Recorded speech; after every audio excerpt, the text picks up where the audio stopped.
The third week of February has arrived. That means it's time to transplant tomatoes.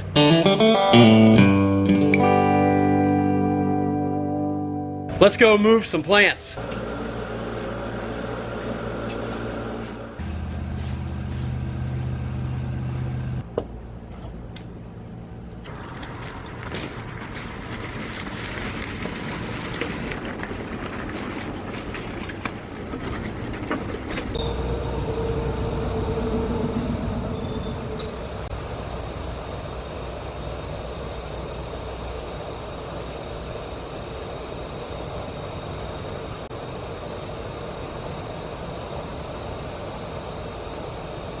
All the plants have finally been moved over into the big greenhouse where they will be transplanted here shortly.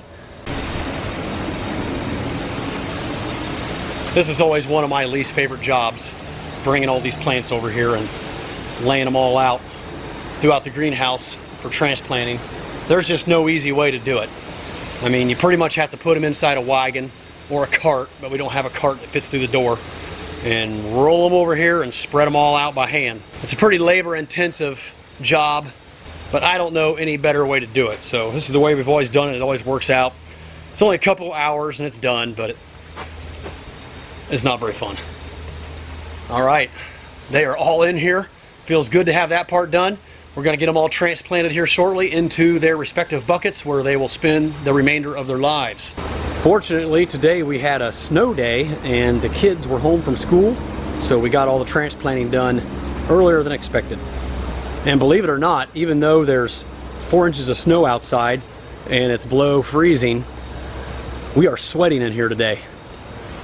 Okay, here's what we've been working on right now. So here's an individual bucket full of perlite. We're taking 2 plants per each bucket.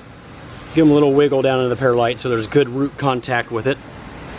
Here's a second plant. I'm going to go ahead and push these stakes down a little bit to help keep them up until we string them.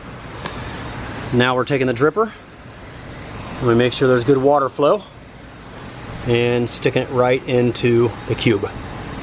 So each individual plant has its own stake watering it. And we will do this for all 615 plants in this greenhouse. Now that all the plants are finally transplanted into their individual Beto buckets here in the big greenhouse, we need to mix up a fertilizer solution that will be fed to them to give them a good start. We have 2 main fertilizer tanks here. In tank 1, we're going to have iron, calcium nitrate, and potassium nitrate. Tank 2 will be more potassium nitrate, some magnesium sulfate, monopotassium phosphate, and sulfate of potash. So we're going to put some hot water into both of these tanks and measure out the ounces and pounds of each fertilizer to dissolve into the tanks. Now the third tank here doesn't get a fertilizer solution. It actually gets sulfuric acid. You could also use nitric acid or citric acid.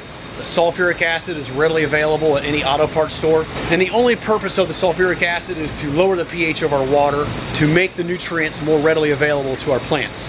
Tomato plants like a pretty low pH, around 5.5 to 5.8 pH, and our water is about 7.8. So we need to put some acid source into our water to lower the pH.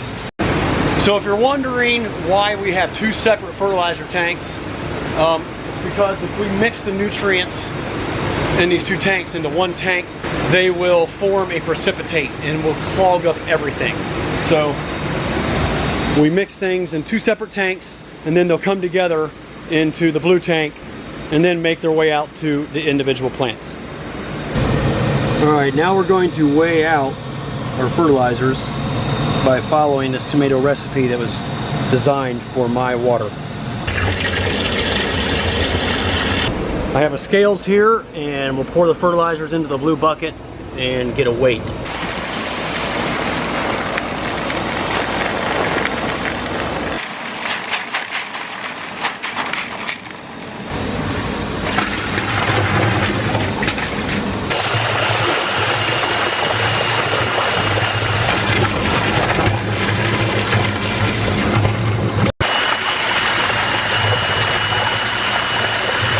And this is the micro mix for the tomatoes, and this will be mixed in to just over 5 gallons of water and then put into this tank and mixed with those fertilizers in there.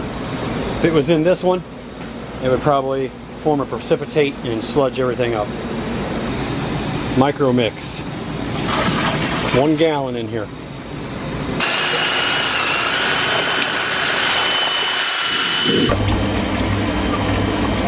There are the 3 different solutions being proportioned into the mixing tank.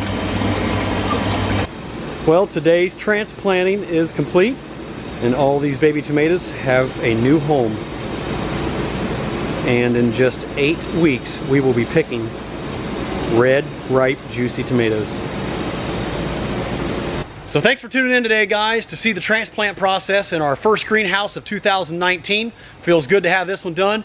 But now we have 3 more greenhouses to start preparing for more transplant days. So lots of work ahead, but at least this one's done for the time being. Stay tuned for more farm videos on the happenings inside the greenhouse. There's a lot more work that goes into raising a greenhouse tomato crops. But that's it for today, guys. So thanks for watching, and I'll see you on the next video.